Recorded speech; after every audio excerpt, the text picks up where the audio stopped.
Kindly turn your Holy Bible to Samuel, 2 Samuel, chapter 9.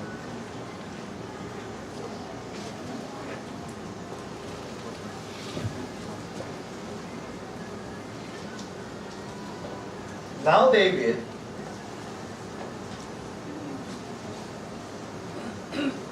asked, "Is there anyone still left of the house of Saul, to whom I can show kindness for Jonathan's sake?"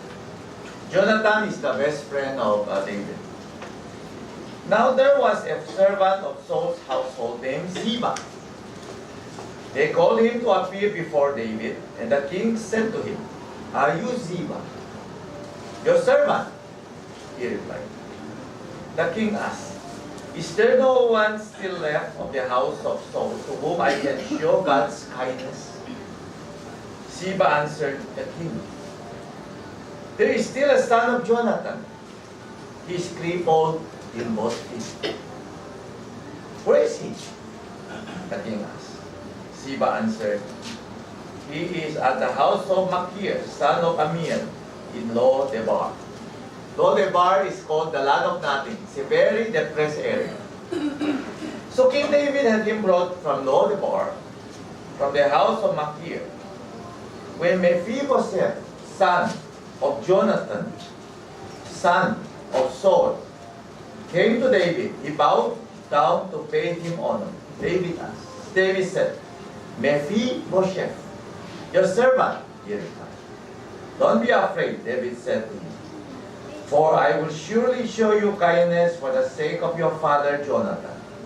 I will restore to you all the land that belonged to your grandfather Saul, and you will always eat at my table." Mephibosheth bowed down and said, "What is your servant that you should notice a dead dog like me? One crippled in both feet." The king summoned Ziba, the Saul's servant, and said to him, "I have given your master's grandson everything that belonged to Saul and his family. You and your sons and your servants are to farm the land for him and bring in the crops so that your master's grandson may be provided for. And Mephibosheth, grandson of your master, will always eat at my table." Now Ziba has 15 sons and 20 servants. Ziba said to the king, "Your servant will do whatever my lord the king commands his servants to do." So Mephibosheth ate at David's table like one of the king's sons. Mephibosheth had a young son named Micah, and all the members of Ziba's household were servants of Mephibosheth. And Mephibosheth lived in Jerusalem because he always ate at the king's table and was crippled in both feet. This time, let's kindly turn our Bible to 2 Samuel 15. In the course of time, Absalom, sino si Absalom? Son of David. Anak siya, third son of King David. Provided himself with a chariot and horses and with 50 men to run ahead of him. He would get up early and stand by the side of the road leading to the city gate. So nandun siya, okay, in front of the city gate. Whenever anyone came with a complaint to be placed before the king for a decision, so normally they will come to the king for a decision. Parang judge, the King David. Ano ginagawa ni Absalom? Absalom will call out to him, "What town are you from?" He would answer, "Your servant is from one of the tribes of Israel." Then Absalom would say to him, "Look, your claims are valid and proper, but there is no representative of the king to hear you."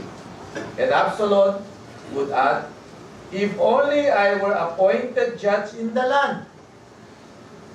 Then everyone who has a complaint or case would come to me, and I would see that he gets justice." Ang ginagawa niya, ini-intercept niya mga tao when they want to go to King David ini-intercept niya, tapos he's trying to sow intrigue. Okay, si Absalom. Anak ni David. Also, whenever anyone approach him to bow down before him, Absalom will reach out his hand, take hold of him, and kiss him. Politician. Diba? Parang politician, ha? Okay?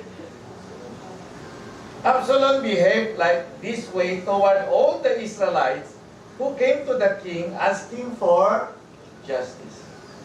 So, anong purpose niya? He stole the hearts of the men of Israel. At the end of 4 years, 4 na taon niya ginawa. For 4 years, he has been doing that. Standing in front of the city gate, paano nagka-campaign? Politician, okay?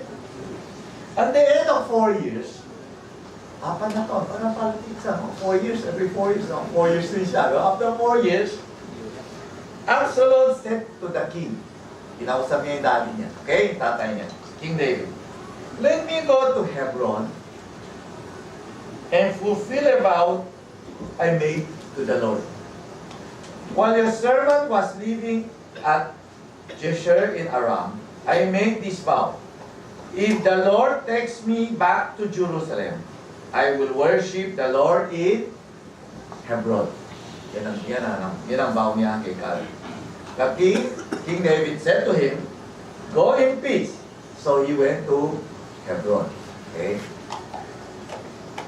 Then Absalom sent secret messengers throughout the tribes of Israel to say, as soon as you hear the sound of the trumpets, then say, Absalom is king in Hebron. So, conspiracy. May conspiracy na siya. Okay, si King David in Israel. So, he want to proclaim himself as king at Hebron. Okay? Then Absalom, 200 men from Jerusalem had accompanied Absalom. They had been invited as guests and went quite innocently, knowing nothing about the matter. So 200 men went there without knowing anything. What's going to happen? While Absalom was offering sacrifices, he also sent for Ahithophel, David's counselor, who came from Gilo, his hometown.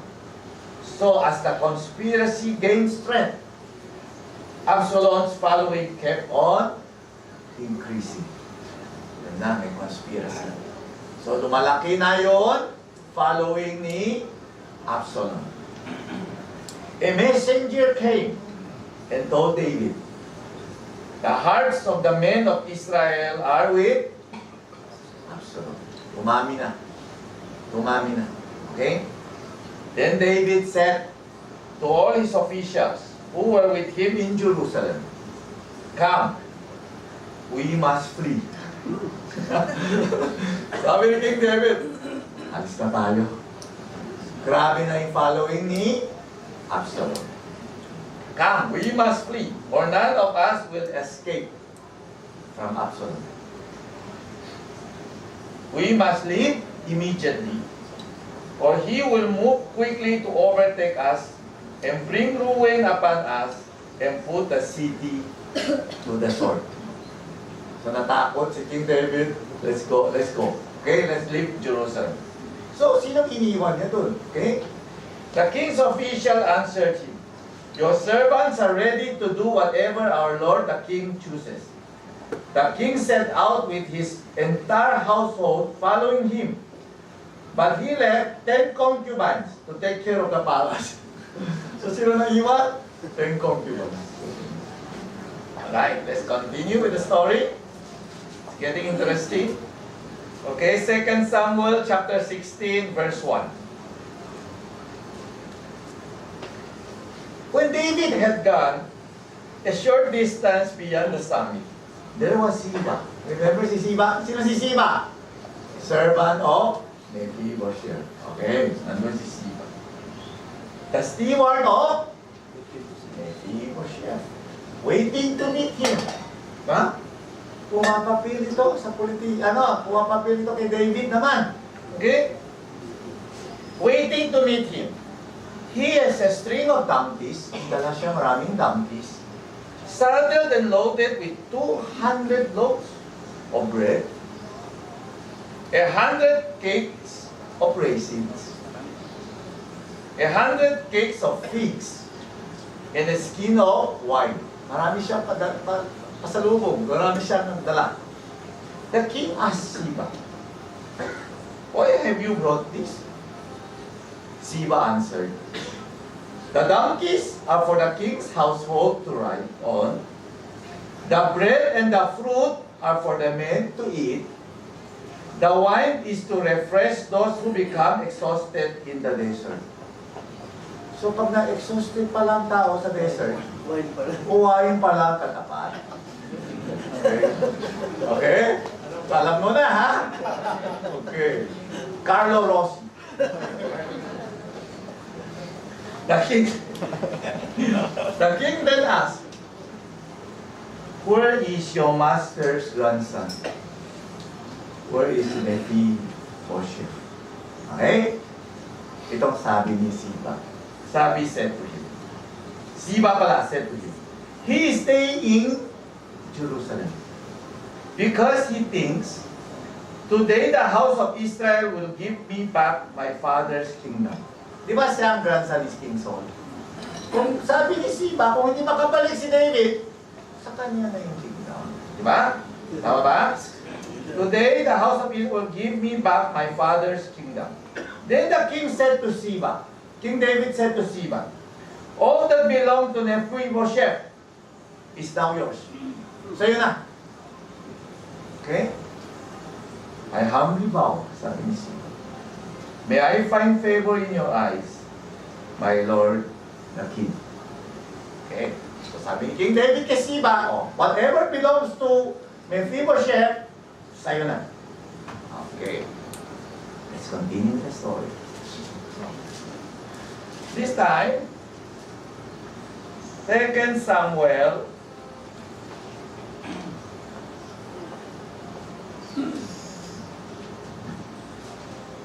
16, 1 to 4. Tapos na tayo doon, ha? 2 Samuel 19, verse 8.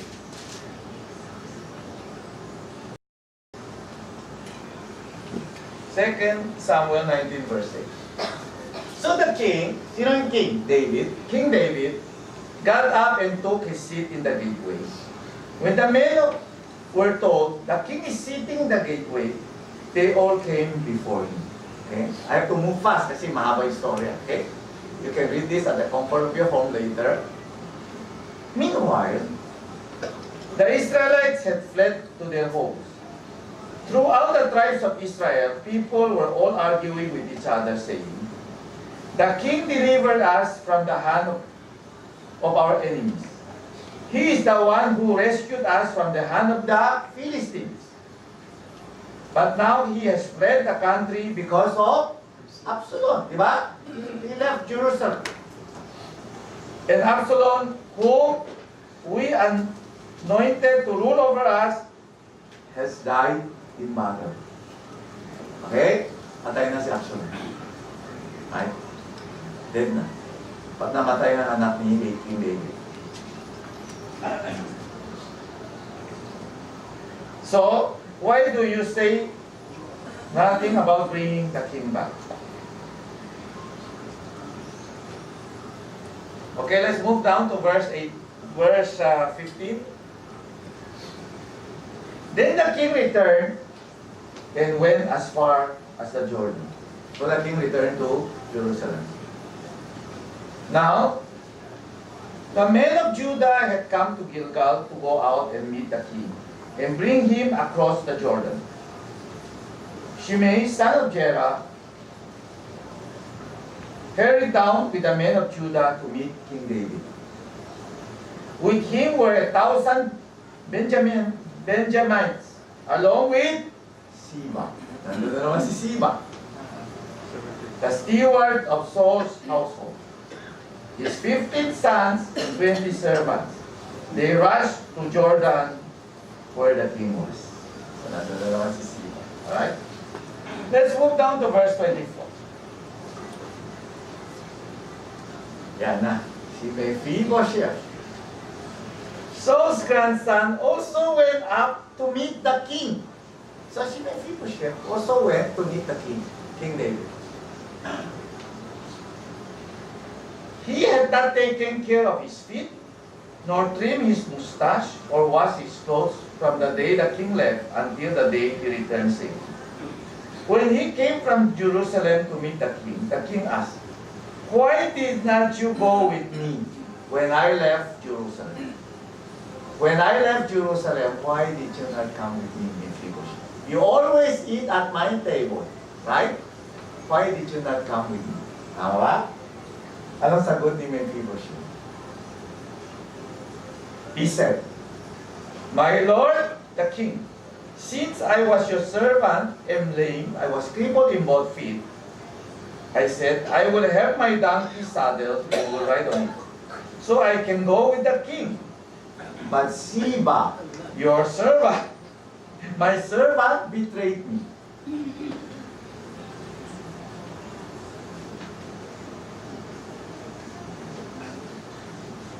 "And he has slandered your servant to my lord the king. My lord the king is like an angel of God, so do whatever pleases you. All my grandfather's descendants deserve nothing but death from my lord the king. But you gave your servant a place among those who ate at your table. So, what right do I have to make any more appeals to the king?" The king said to him, King David said to Mephibosheth, "Why say more? I ordered you and Ziba to divide the fields." Pinakati. Okay? Okay, divide. Mephibosheth said to the king, "Let him take everything, now that the Lord, the king, has arrived safe." Now, the lingering question is, which one, Mephibosheth or Ziba, had told the truth to David, and which one is lying? Which of the two? The answer to this question is not clearly provided in the Bible. Interestingly, we can discern the answer by comparing this account with a later account involving David's son, King Solomon. To get a clearer picture, we will now compare this with a similar account that happened during the time of King Solomon. Kindly turn your Holy Bible to 1 Kings, chapter 3, verse 16.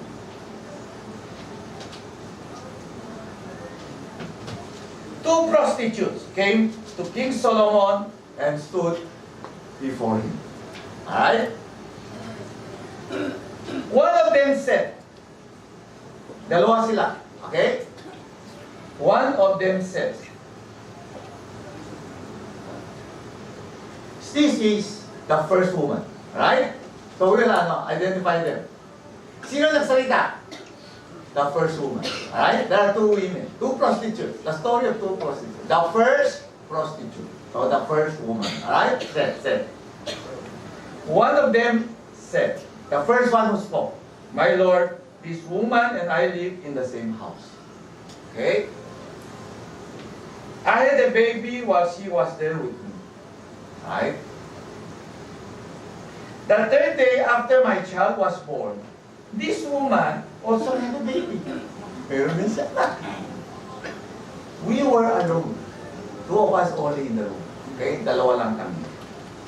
There was no one in the house but the two of us. Dalawa lang sila sa house. Both are prostitutes. Nakaroon ng anak. Both, each one may anak. Alright?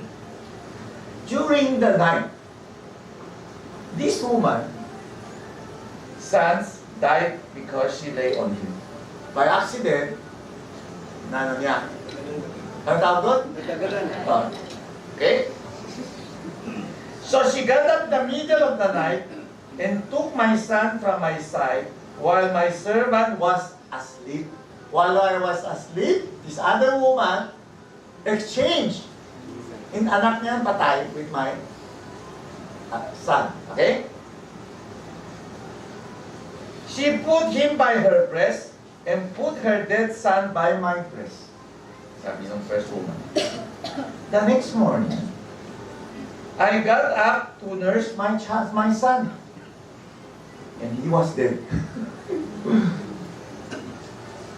But when I look at him closely, in the morning light, so tinignan niya, we went outside and look at the morning light. I saw that it was not the son that I had born. Hindi siya anak ko. Looks different. Yung kilay niya iba.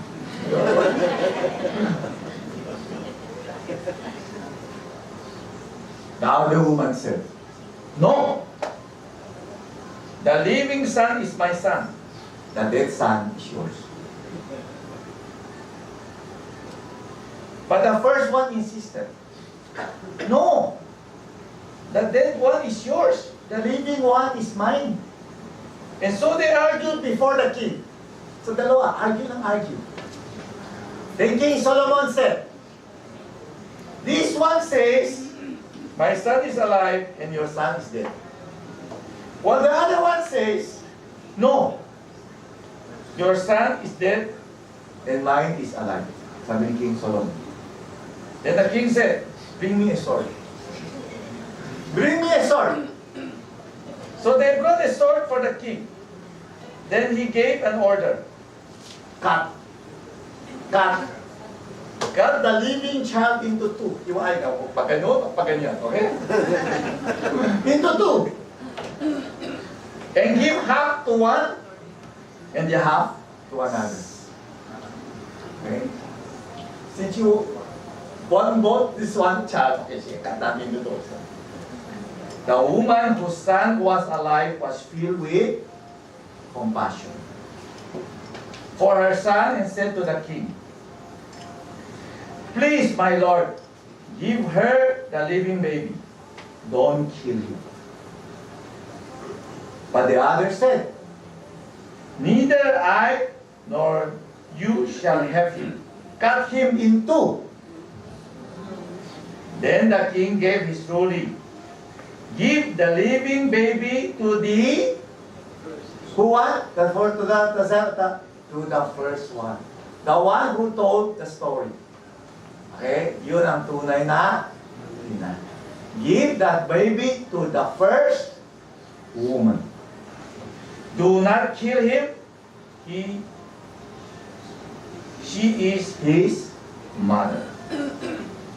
When all the Israelites heard the verdict the king had given, they held the king in awe because they saw that he has a wisdom from God to administer justice. Now, let's look at similarities between the account of Mephibosheth and Ziba and the account of the two prostitutes. In both cases, rulings were made by kings, King David and King Solomon. Second, David did not know who was telling the truth, Mephibosheth or Ziba. Diba? Sabi ni Ziba, he wanted to be king, so he was left in Jerusalem. Sabi ni Ziba, no, he was betrayed by Ziba. And Mephibosheth said he was betrayed by Ziba. So David did not know, but who's telling the truth? Likewise, Solomon did not know which mother was telling the truth. Same case, right? She said, right? David ruled that the property will be split between Mephibosheth and Ziba. Cut it into half. Diba? Similarly, Solomon ordered the living baby should be divided in two, and each woman would receive half. Mephibosheth said, let Ziba take everything. The real mother said, give the living baby to the first woman.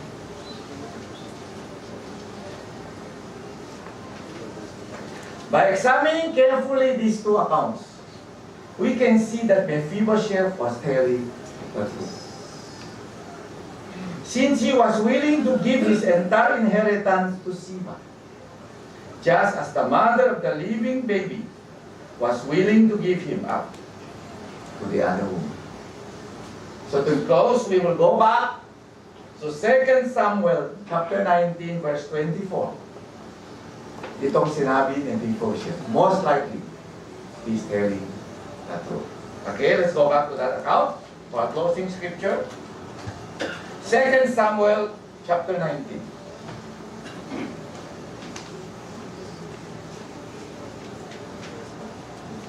Where we start with verse 24.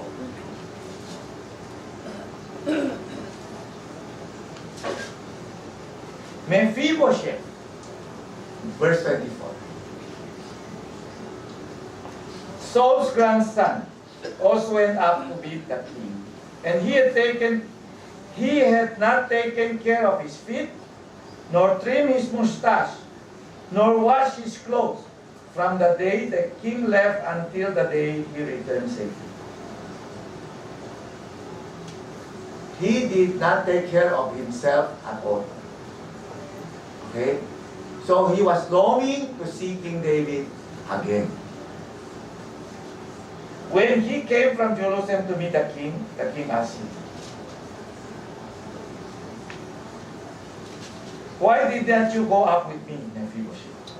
He said, "My lord the king, since I, your servant, am lame, I said I will have my donkey saddled and will ride on it, so I can go with the king. But Ziba, my servant, betrayed me. He has slandered my servant to my lord the king. My lord the king is like an angel of God, so do whatever pleases you. All my grandfather's descendants deserve nothing but death from my lord the king. But you give your servant a place among those who eat at your table. So what right do I have to make any more appeals to the king?" Then King David said to him, "Why say more? I ordered you and Ziba to divide the fields." Mephibosheth said to the king, "Let him take everything. Now the Lord, the king, has arrived home safe." And now, a blessed Sabbath to everyone.